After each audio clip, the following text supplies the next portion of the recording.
Ipinalabas sa kauna-unahang pagkakataon ng pelikulang pinamagatang EJK. Layo nitong ipakita sa publiko ang matinding epekto ng iligal at droga sa komunidad, maging sa buhay ng isang individual. Diane Querer sa detalye.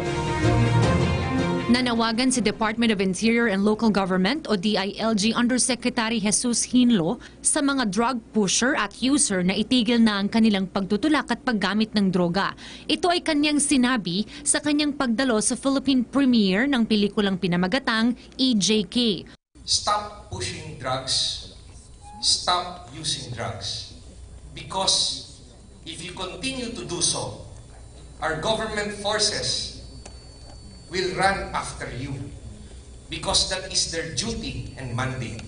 We cannot allow the drug pushers and users to run government and to harm the innocents.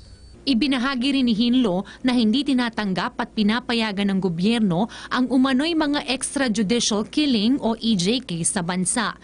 Our government does not condone murders and does not condone as a policy any extrajudicial killing. Samantala, hiling naman ng bida sa pelikula na si Mon Confiado na gumanap bilang isang pulis sa pelikula na sana'y mapanood ng maraming Pilipino ang pelikulang EJK. Tatalakayin po nito yung bawat issue na nangyayari sa ating bansa, lalo na po sa pagsugpo ng droga. Bahagi naman ni Direk Rolando Sanchez na ang pelikulang EJK ay nagpapakita kung gaano nakakasira sa individual at komunidad ang drug addiction at drug trafficking.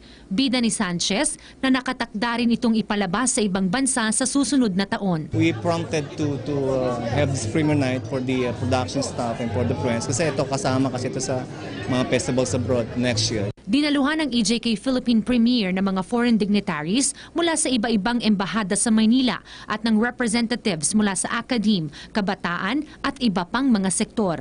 Para sa PTV News, Diane Querer.